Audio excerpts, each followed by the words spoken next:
Today we're going to look at congenital heart defects. Congenital heart defect is a general term that we use to describe structural abnormalities of the heart or abnormalities of the great vessels which are present from birth. Majority of these disorders arise from a faulty embryogenesis process. Cardiovascular structures undergo development during this third week to the 9th week of gestation. Congenital heart defects are the most common type of birth defects and can range from mild to severe defects. There are many ways in which we can classify the congenital heart defects, but one of the common methods is based on whether they cause cyanosis or not. Cyanosis basically is a bluish discoloration of the mucous membranes and the skin due to low oxygen levels in the blood. Looking at the classification of congenital heart defects, the varied structural abnormalities of the heart with congenital defects fall into two major categories. We have cyanotic heart defects, or what we call shunts, and acyanotic heart defects or obstructions. A shunt is defined as an abnormal communication between chambers or between blood vessels or both. A shunt permits the blood flow to move from the left to the right side of the heart or from the right side to the left side depending on the pressure relationships between the chambers. When the blood from the right side of the heart enters into the left side in what we call the right to the left shunt, cyanosis or a bluish discoloration of the mucous membranes occurs because of a poorly oxygenated blood entering into the systemic circulation. Therefore, you can say a right to left shunt is a cyanotic congenital heart disease causing blue baby.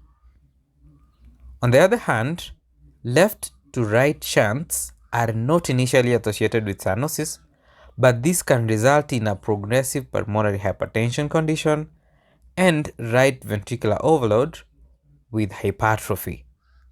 And eventually, it can lead to what we call late cyanosis. Let us have a general overview of the classification and examples of each type of congenital heart defects.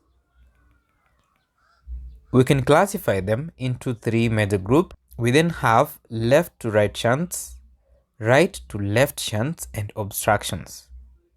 When talking about left to right shunts, these are acyanotic heart conditions which generally do not result in a bluish tint of the skin, although it may occur in some cases, causing late cyanosis.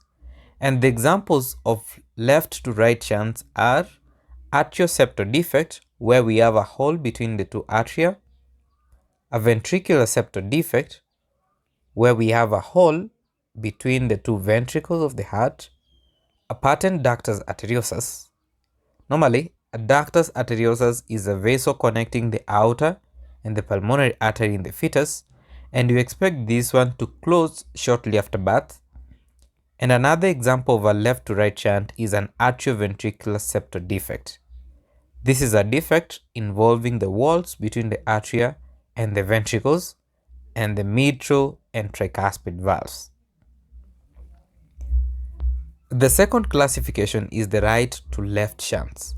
These are cyanotic heart defects, meaning they result in lower than the normal oxygen levels in blood, leading to development of cyanosis.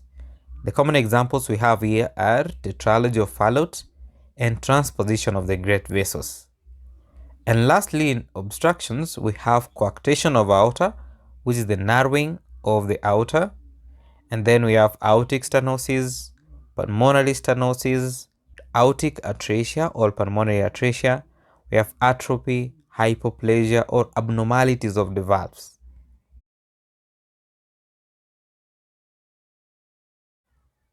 Let us start with the defects associated with increased pulmonary blood flow or left to right shunts. The first example is an arterioceptor defect. An arterioceptor defect is an abnormal opening between the right and left atrium causing an increased blood flow of oxygenated blood into the right side of the heart. So this one is a left to right shunt. The manifestations that we expect to see in patients with atrial defect include an activity intolerance, decreased peripheral pulses, feeding difficulties, hypotension or low blood pressure, irritability, restlessness and lethargy, oliguria, pale and cool extremities, as well as tachycardias. This heart defect is managed by cardiac catheterization closure of this defect, and as well these patients can have an open repair with cardiopulmonary bypass being performed, and usually it is performed before school age. The second disorder associated with increased pulmonary blood flow is a ventricular septal defect. Ventricular septal defect is an abnormal opening between the right and the left ventricles, and in many ventricular septal defects close spontaneously during the first year of life in children with small or moderate defects. However, it can remain patent in case of a severe defect. During auscultation, we are able to realize a characteristic murmur. The signs and symptoms of heart failure and signs and symptoms of decreased cardiac output may be present in these patients, and during management, a closure is done during cardiac catheterization, and an open repair may be done with a cardiopulmonary bypass. The third defect associated with increased pulmonary blood flow is patent ductus arteriosus. A patent ductus arteriosus, or a failure of the fetal ductus arteriosus, which was a shunt initially connecting the aorta and the pulmonary artery, to close within the first weeks of life. So there is a failure of this fetal ductus arteriosus to close during the first weeks of life. A characteristic machinery like murmur is present during auscultation, and we have a wide pulse pressure and a bounding pulses present in these patients. The signs and symptoms of a decreased cardiac output are present, and in management of patent ductus arteriosus, indomethacin, which is a prostaglandin inhibitor, may be used to close the patent ductus in premature infants and those infants who have a patent ductus arteriosus.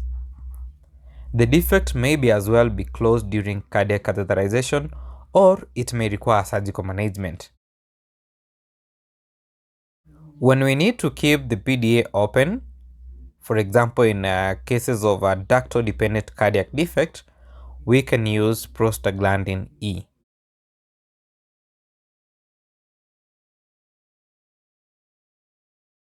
The second type of congenital heart defect is obstructive defects.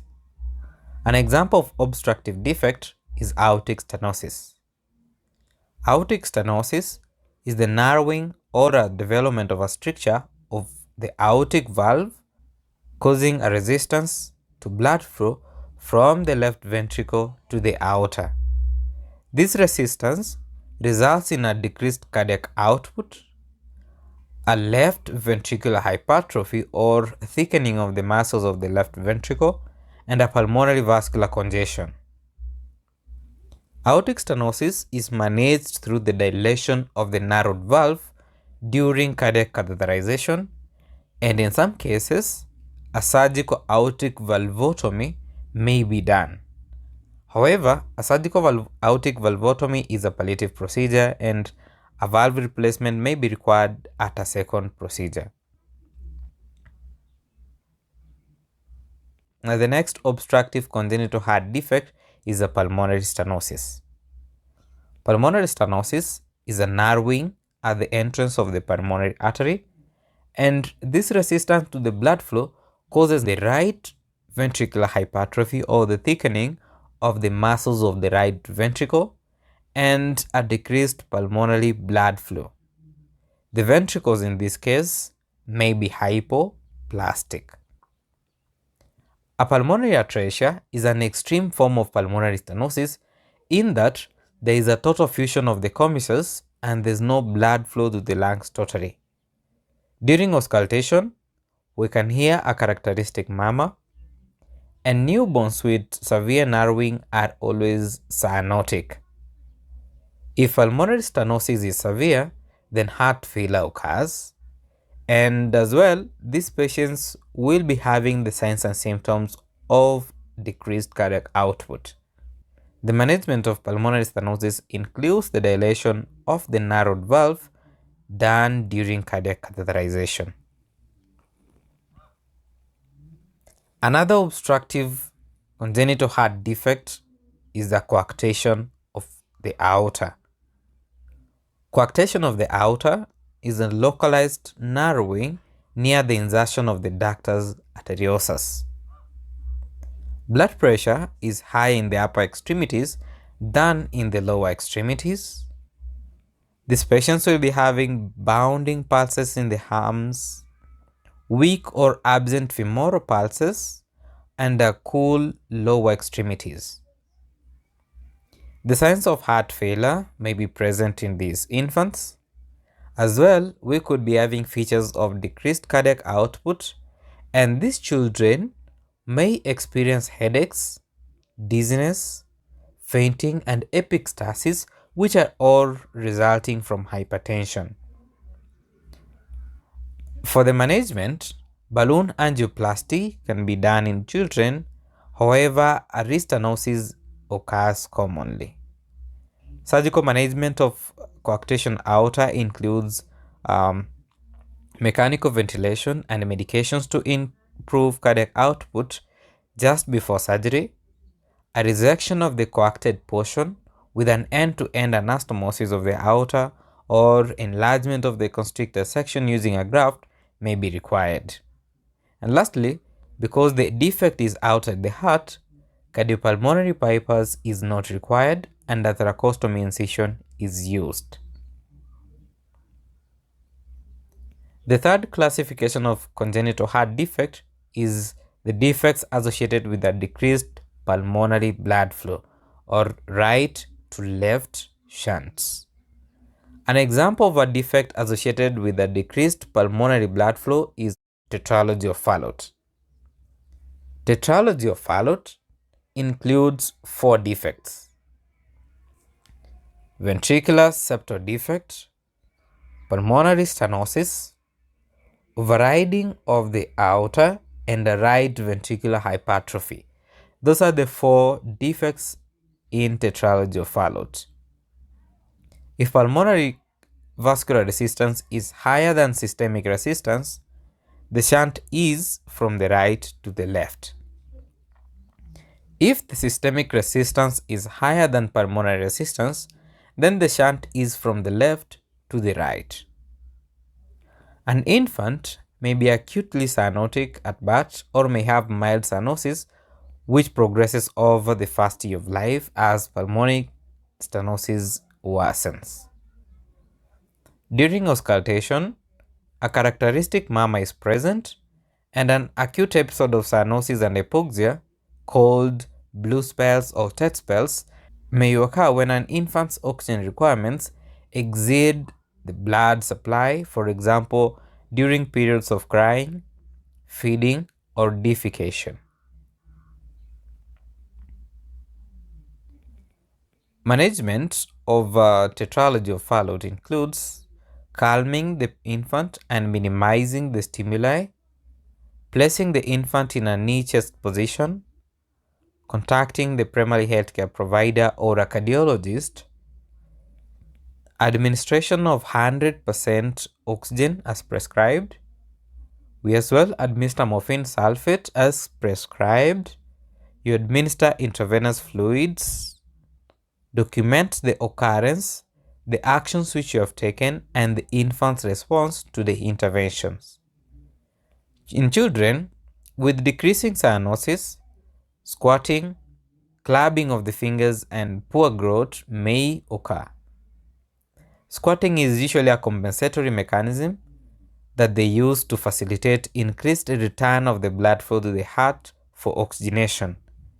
And clubbing of the fingers is an abnormal enlargement of the distal phalanges, which is seen on the fingers.